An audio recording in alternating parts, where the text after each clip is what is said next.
Je voudrais inviter chacun de nous à en tenir compte, à agir et à imiter Michée dans sa conduite, parce que c'est ce faisant que nous pourrons faire la pleine volonté de Dieu. Bonjour chers amis auditrices, chers amis auditeurs, j'espère que vous êtes là et que vous vous portez bien. Nous rendons toute la gloire à Dieu qui nous permet de nous retrouver pour notre entretien habituel.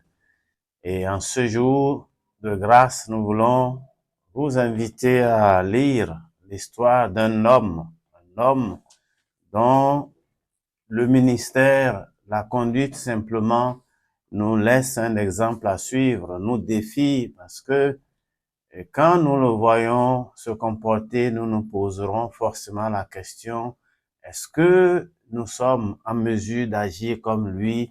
Est-ce que sa façon d'agir était la normale?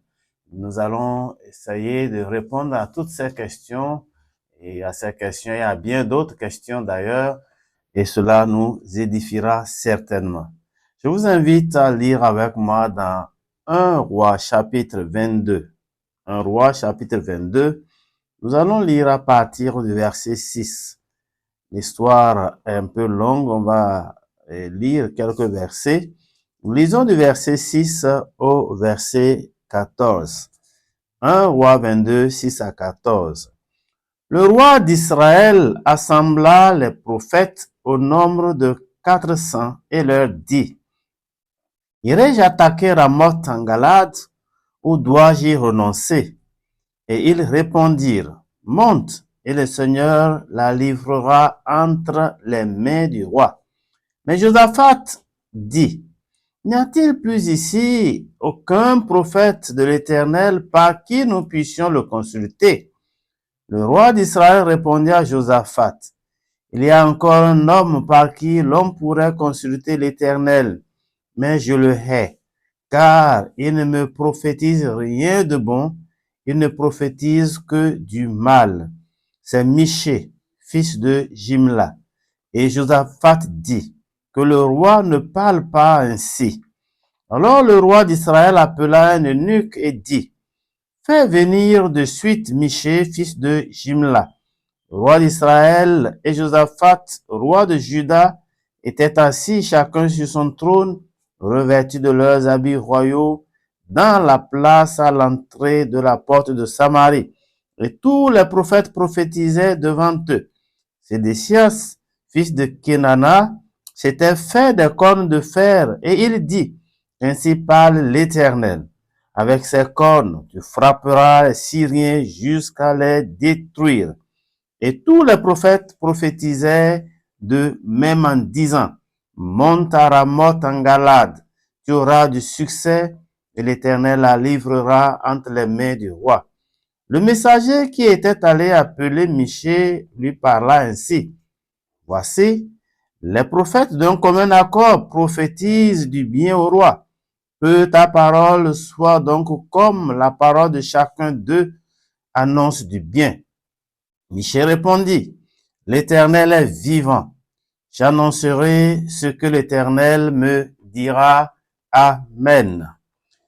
C'est donc l'histoire de Michée, fils de Jimla, comme nous l'avons entendu dans notre lecture, qui va faire l'objet de notre entretien de 3 séances.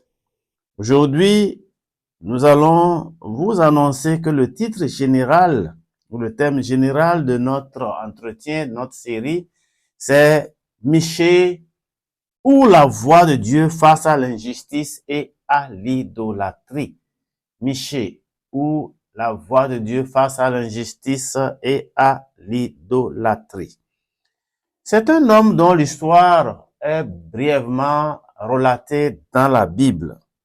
Cependant, cette brève histoire comporte des enseignements assez édifiants. Son passage sur la scène de l'histoire de l'Église est marquante et riche d'enseignements. Pour cette première partie, nous allons parler de son intégrité et de sa constance. L'intégrité et la constance du prophète Michée. Bien-aimés frères et sœurs, chers amis, nous sommes dans un monde où des voix se multiplient et où beaucoup de voix s'élèvent pour faire dire ce qui plaît aux oreilles, ce qui va entretenir une fausse mentalité chrétienne, une fausse sécurité. Voilà les voix que nous aimons entendre dans notre période.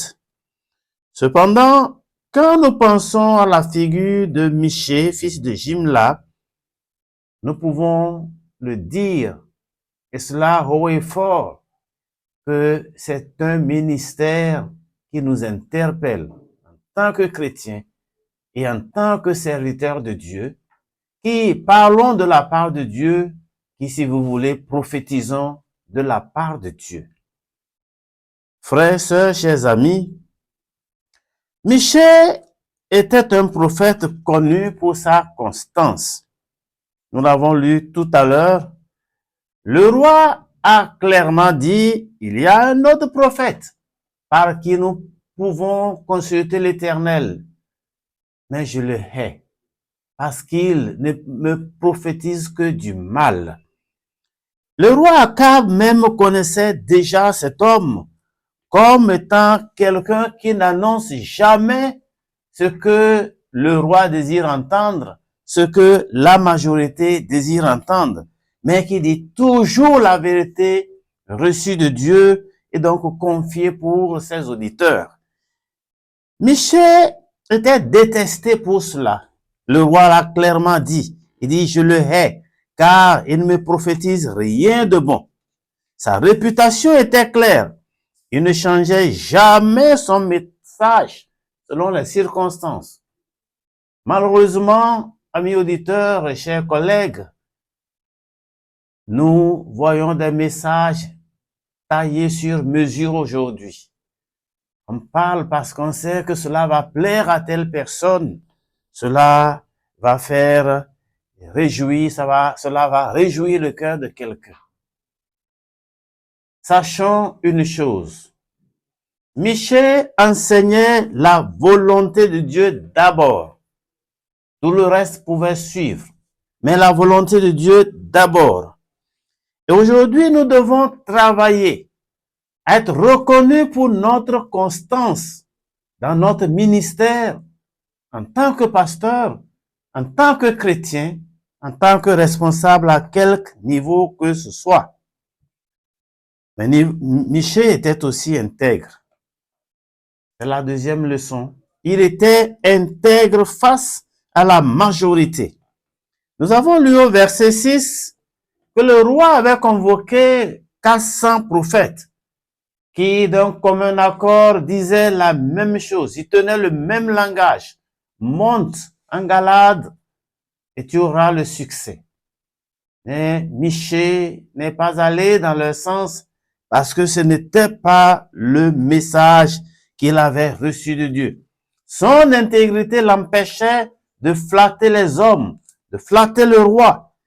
Son intégrité le poussait à ne dire que la vérité pure et simple, même si elle était dure à supporter. Michée n'était pas du genre à mentir parce que la majorité mentait. Frères, sœurs, chers pasteurs, chers collègues, nous sommes invités à rester du côté de Dieu en toutes circonstances.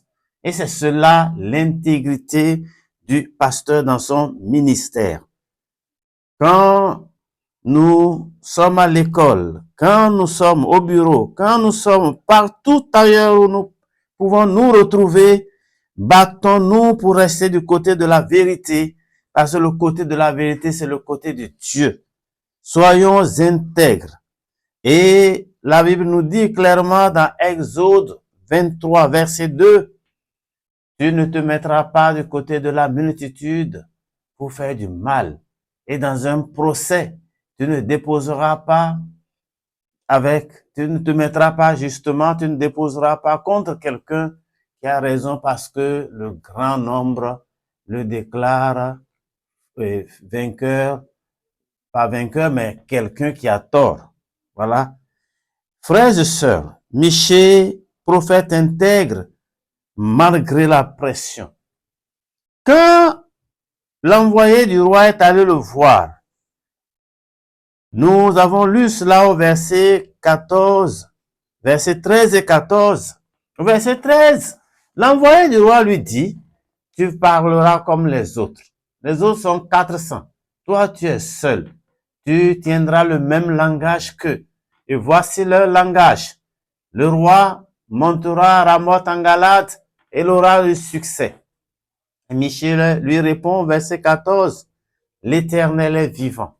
Je dirai ce qu'il m'aura confié. Voilà notre défi. Voilà ce à quoi nous sommes appelés à travailler chaque jour.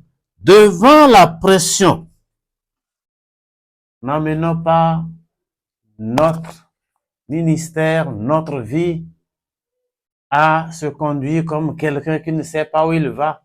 Que la complaisance s'éloigne de notre vie. La pression de la société peut nous pousser à dire ma pensée, ma volonté, ma décision, voilà ce qui compte. Mais le chrétien devrait plutôt rechercher la pensée de Dieu, la volonté de Dieu. Sa décision devrait être celle de Dieu. Et c'est sur cette base qu'il pourra tenir face à la pression du grand nombre. Face à la pression du grand nombre, agissons comme Dieu voudrait que nous agissions. La dernière leçon que je voudrais souligner, c'est que Michée était persécuté, mais ferme.